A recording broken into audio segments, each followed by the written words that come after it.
Worshipping false God's की परंपरा क्या अपने देश में कुछ ज्यादा ही नहीं रही है? जैसे इसका वैचारिक गुरु ईवी रामास्वामी, जो बाकायदा लिखता है अपने चेलों को कि ब्राह्मणों की तुमने आज 15 की चोटी काटी है, जो अपने लोगों को हत्या के लिए उकसाता है, जो अपने लोगों को मर्डरर बनाता है, जो अपने लोगों को बाकायदा कहता है, जो गांधी और नेहरू तक की हत्या की बात करता है, वो पेरियार बन गया है।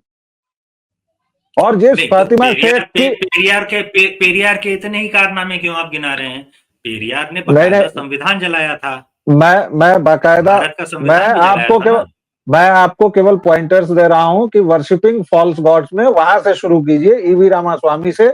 उसके बाद जिस फातिमा शेख की, जिस सावित्रीबाई फुले से बात होती है, और जो ज्योतिबा फुले की पत्नी थी, उस ज्योतिबा फुले की भी बात करनी चाहिए, जो कि एक अगेन अंग्रेजों का कंस्ट्रक्ट है। क्योंकि जो ज्योतिबा फुले बाकायदा भारत में रहकर हिंदुओं के देवी देवताओं को गाली दिया है, जिसने जिसने बाकायदा गाली दी है, उस ज्योतिबा फुले को भी यहां पर पता नहीं क्या क्या उपाधि दी गई। उसके बाद तो एक लंबी धारा है।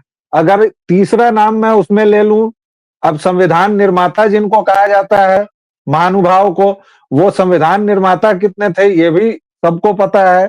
ड्राफ्टिंग कमेटी के चेयरमैन थे। भाई लिखने वाले, संविधान किसने बनाया? अरे राजेंद्र प्रसाद कहाँ चले गए, सच्चिदानंद सिन्हा जी कहाँ चले गए? ये सब गुड़ गोबर हो गया और यहाँ पंचतीर्थ बन रहा है।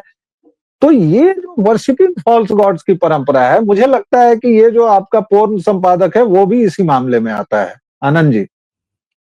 तो देखिए, वर्शिपिंग फॉल्स गॉड्स की याद तो आपको बार बार आएगी ही। अरुण शौरी ने गलत नहीं लिखा था। वर्शिपिंग फॉल्स गॉड की जब वो बात करते हैं, तो भारत में फॉल्स गॉड्स की वर्शिपिंग की जो परंपरा है वो बहुत लंबी है, और भाजपा भारत से बाहर की कोई पार्टी तो है नहीं। वो तो वही पार्टी है जिसमें जो लोग चुन करके गए हुए हैं, उन्हें चुनकर भेजा किसने है? हम लोगों ने चुन कर भेजा है। तो जैसी जनता होगी वैसा ही तो जनप्रतिनिधि होगा ना। तो जनप्रतिनिधि बिल्कुल वैसा ही है, वर्शिपिंग फॉल्स गॉड करने वाला ही जनप्रतिनिधि है हमारा। तो अरुण शौरी चूंकि सच लिख देते थे, इसलिए सच लिख देने वाले से उनकी पटेगी नहीं। ऐसे ही आप पीछे का पुराना दौर देख लीजिए, तो जितने भी सच लिखने वाले लोग हुए हैं, जितने लोगों ने भी सच बिल्कुल साफ साफ लिख दिया है, उनमें से किसी से भाजपा वगैरह की नहीं पटी है।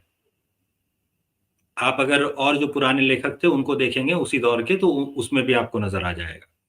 तो ये हमेशा से होता रहा है। और ये जो वर्शिपिंग फॉल्स गॉड की परंपरा है, तो सावित्रीबाई फुले के सिर्फ एक चिट्ठी में नजर आता है। वो ज्योतिबा फुले को शायद चिट्ठी लिख रही थी, उसमें फातिमा नाम लिखा हुआ नजर आता है। फातिमा शेख तो लिखा हुआ दिखता ही नहीं कहीं। तो फातिमा जो थी वो शेख थी, सैयद थी कि अंसारी थी, ये कोई नहीं बता सकता। उनके जन्मदिन की आप बात करें तो 9 जनवरी को कई लोग उनका जन्मदिन मनाते हुए दिखे।